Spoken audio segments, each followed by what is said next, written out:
Well, I've been doing a bit of traveling, and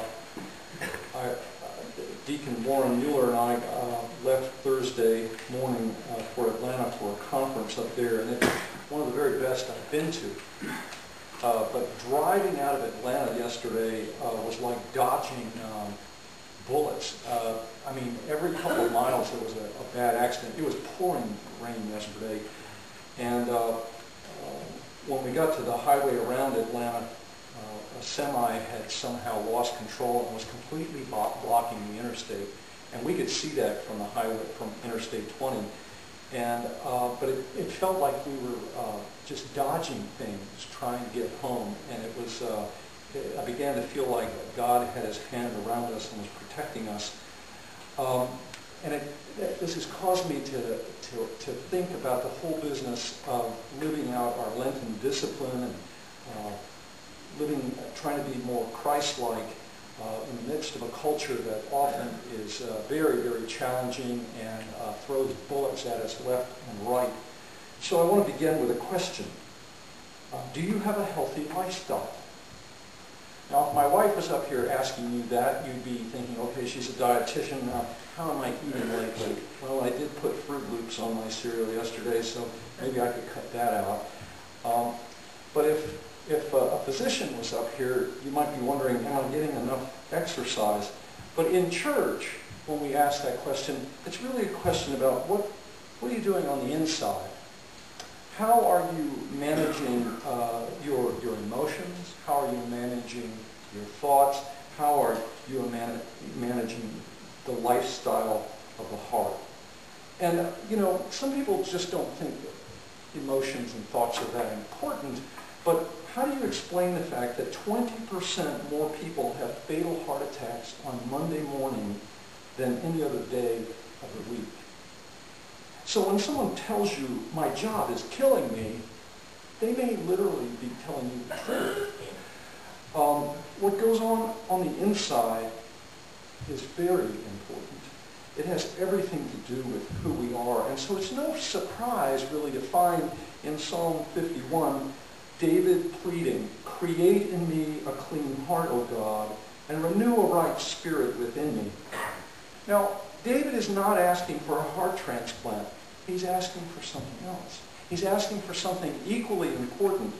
When the Bible speaks of the heart, it's not talking about this physical organ inside our chest that pumps blood. Instead, the Bible is speaking about the place in us where our emotions are located, our hearts. And these emotions are very powerful. In some ways, our emotions are more powerful than our bodies. More powerful than our minds. I mean, advertisers have figured this out. And what they like to do is create a desire. I want it. And they trust that once you want it, your mind will justify you getting it. See? It's not what do you think, it's what do you feel, what do you want.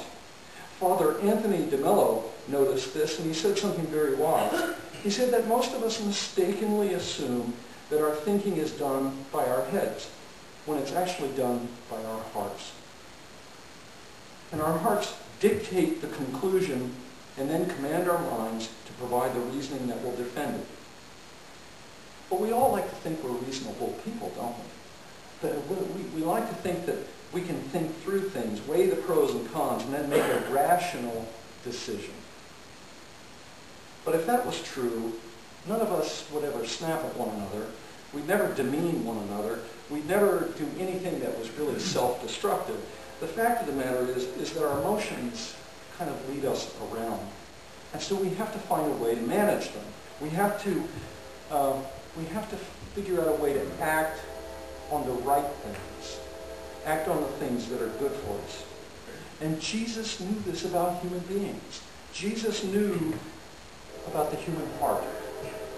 He said, unless a grain of wheat falls to the ground and dies, it remains only a single seed. But if it dies, it produces many seeds. The man who loves his life will lose it, while the one who hates his life in this world will keep it for eternal life. And that's really the way it is. That's really the way it is. several years ago, Betty Crocker company came up with a new cake mix, and maybe you remember it, because they couldn't sell any of them. It was it only needed one ingredient. All you needed to have a perfect cake was to add water, and they couldn't sell them, couldn't give them away. And so they were so puzzled by this that they went out and did some research to find out, how come? We thought this would be just great. And what they found out was people weren't buying their cake mixes because they were too easy. They wanted to contribute more to the great cake. And so they went back and worked on the cake mix some more and put them back on the shelves, and they sold like hotcakes. Now you had to add two things, water and an egg. And they couldn't stop selling them. They sold them left and right. The problem for us, the problem for people in the church, is that we often want Christianity to be like one of these cake mixes.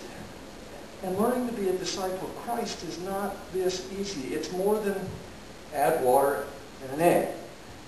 And Jesus has just told us that something needs to die. And nobody wants to hear that. Nobody wants to hear that. The whole business of dying to self is the focus of Lent. That something has to die. And we just don't want to focus on that. But remember, the human heart is really deceptive.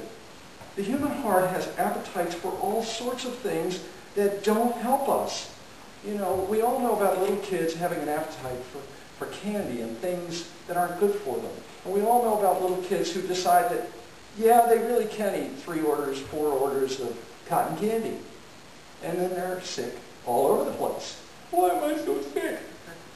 You really didn't ask me that, did you? And adults do the same sort of thing, don't they? We all have these cravings and appetites that get us into trouble. I have an amazing ability to waste time. Ask Danny. I'm really good at it. I have an appetite for too much chocolate, too much Scotch whiskey, too much of too many bad things.